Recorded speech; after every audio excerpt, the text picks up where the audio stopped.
Good morning, Alex and friends. I'm Grace. Today is Tuesday, November 12th, 2024, and you're listening to Alex's News.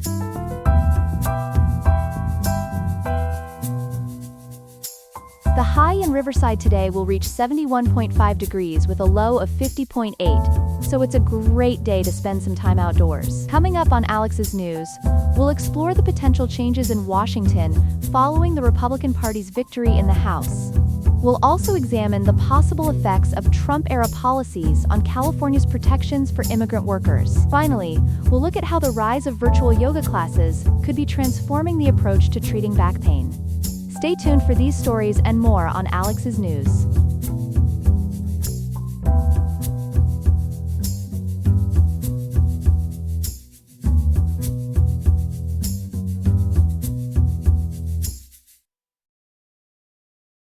We begin our top stories today with the results of the recent U.S. House of Representatives elections.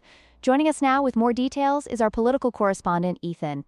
Ethan, what can you tell us about the current balance of power in the House? Good morning, Grace. As of today, November 12, 2024, the Republicans have secured control of the U.S. House of Representatives.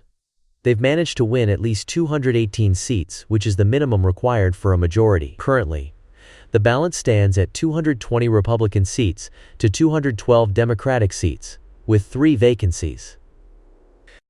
That's quite a close margin, Ethan. Can you elaborate on some of the key races that contributed to this outcome? Certainly, Grace.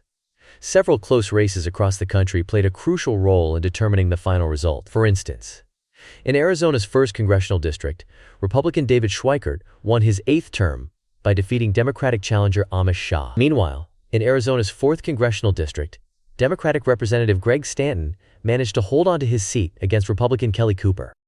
I understand Southern California was also a battleground. What happened there? You're right, Grace. Southern California saw some nail-biting contests. In a district north of Los Angeles, Democrat George Whitesides held a slim lead over Republican Representative Mike Garcia. In Orange County's 45th Congressional District, Republican Representative Michelle Steele led Democrat Derek Tran. And in the 49th District, Democratic Representative Mike Levin was ahead of Republican Matt Gunderson. With Republicans now in control of the House, what kind of legislative priorities can we expect to see? Well, Grace, House Republicans have already outlined several key priorities. According to their statements, they plan to focus on immigration reform, which includes securing the border and initiating a large-scale deportation program. They're also looking at economic policies aimed at boosting growth through reduced regulations and tax reforms. That sounds like quite a shift from the previous term. How does this compare to the Democrats' agenda? It's indeed a significant change, Grace. In the previous term, Democrats passed major legislation such as the American Rescue Plan Act, the Infrastructure Investment and Jobs Act, and the Inflation Reduction Act. The Republican agenda represents a stark departure from these policies, focusing more on traditional conservative priorities like energy independence and what they call peace through strength in foreign policy. How might this new balance of power affect governance moving forward? This Republican majority in the House, combined with a Republican majority leader in the Senate and a Republican Speaker of the House, will have far-reaching implications for governance. It will likely influence everything from legislative priorities to cabinet picks, and could significantly impact the executive branch's ability to implement its policies. Thank you, Ethan, for that comprehensive overview of the House election results and their potential impacts. We appreciate your insights. You're welcome, Grace. It's certainly going to be an interesting term to watch. Indeed it will. And that was Ethan, our political correspondent, with our first story of the day. We turn now to a developing story about immigrant worker protections in California. Joining us to discuss this issue is our reporter, Chloe. Chloe, can you tell us about the current situation and what's at stake? Certainly, Grace. California has been at the forefront of protecting undocumented workers and empowering them to report workplace violations without fear of deportation. However, these protections are now under threat due to potential changes in federal immigration policies under a possible new Trump administration. Can you elaborate on the specific protections currently in place? Of course. A key federal program called Deferred Action for Labor Enforcement, or DAL, was introduced in January 2023 by the U.S. Department of Homeland Security. According to reporting from CalMatters, this program grants temporary legal status and work authorization to undocumented workers who report employers' unlawful practices. Since its inception, DALE has benefited about 7,700 workers nationwide, providing them with 4 years of deportation protection and temporary work permits. That's quite significant. How has California specifically utilized this program? California has been particularly proactive in this area. The state's labor agencies, including the Labor Commissioner's Office, Division of Occupational Safety and Health, and Agricultural Labor Relations Board, have submitted over 200 requests to the Department of Homeland Security for worker protections. Additionally, California has allocated $4.5 million to provide free legal services for farm workers involved in labor investigations. Can you give us an example of how these protections have impacted individual workers? Certainly. The LA Macist reported on Alejandro Gomez, an undocumented worker who received protection after speaking up about unpaid wages at a car wash. He's now employed in a union-represented position with better pay and benefits. Similarly, Alejandra Montoya, a farm worker, applied for deferred action after reporting safety violations following a coworker's death in a preventable accident. That's powerful. Now I understand there are concerns about the future of these protections. Can you explain why? Yes, Grace. The future of these protections is uncertain under the potential policies of President-elect Donald Trump. Trump and his advisors have vowed to implement mass deportations, resume workplace immigration raids, and repeal similar temporary protection programs. Immigration attorneys expect the DAL program to be axed soon after Trump takes office on January 20, 2025, which is 435 days from today. That's concerning. Does California have any state-level protections that might remain in place?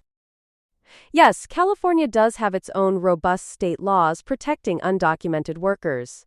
These include wage and overtime protections, workers' compensation benefits, anti-discrimination and retaliation protections, the right to safe working conditions, eligibility for paid family leave and state disability insurance, union rights, and protections against employer retaliation, including prohibitions on reporting workers' immigration status.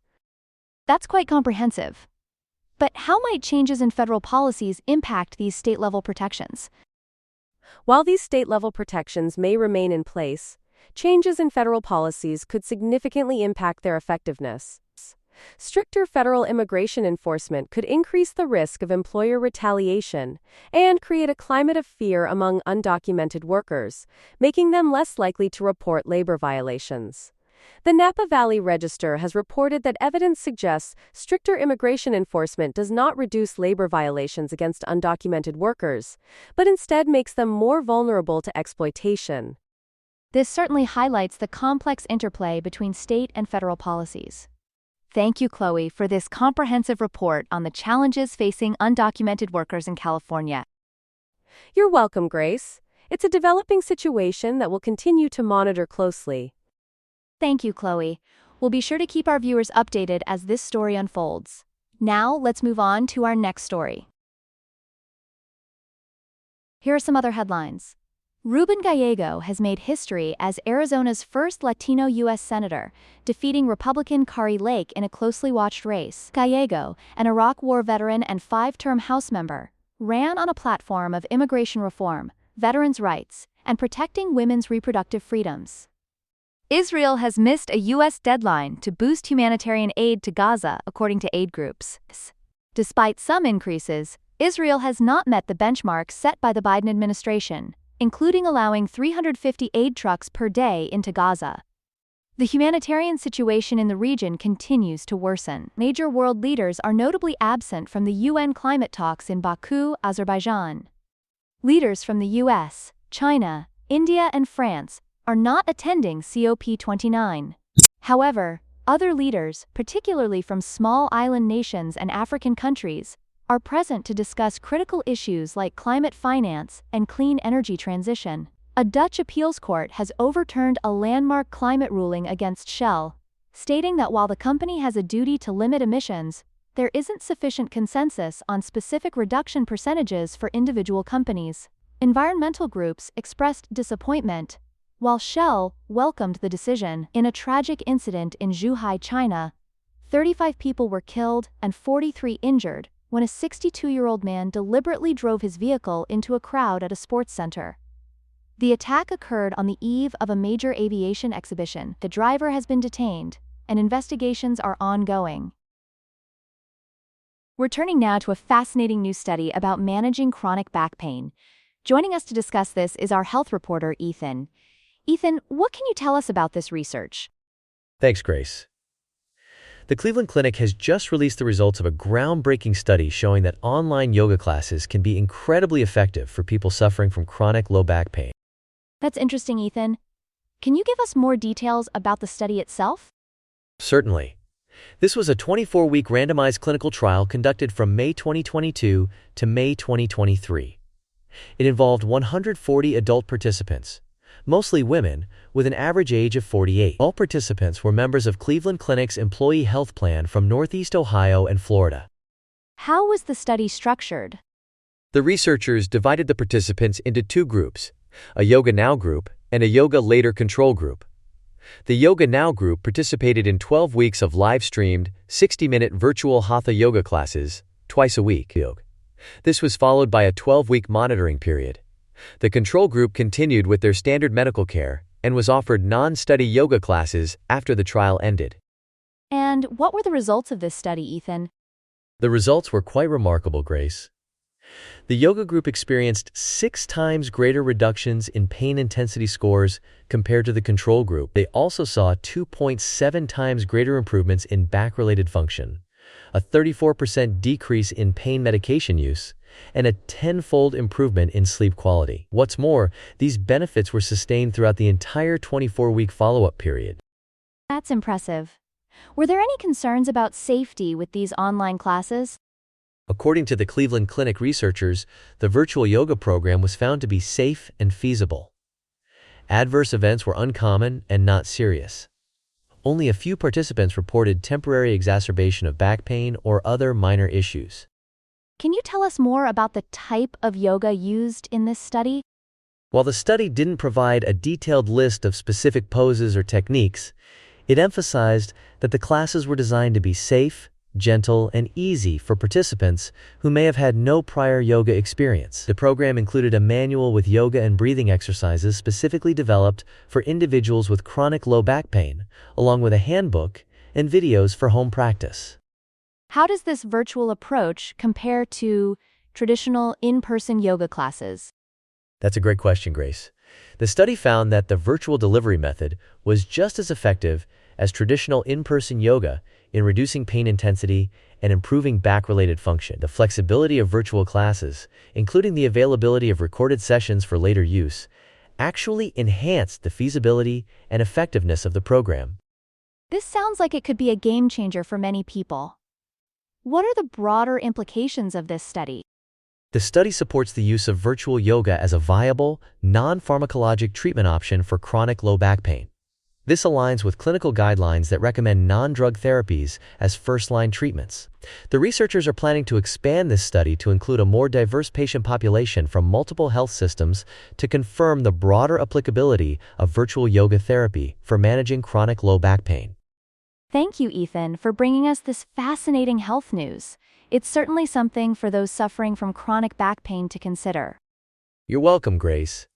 It's an exciting development in the field of pain management and alternative therapies. Indeed it is. Thanks again, Ethan. And that's our final story for this morning. This has been the morning news for November 12th, 2024. Have a great day, everyone. That's all we have for now. Today's episode was made by Alexander King with Claude Sonnet 3.5, the Perplexity API, and the Google Cloud Text-to-Speech API. I hope you have a great day. I'll see you tomorrow, Alex.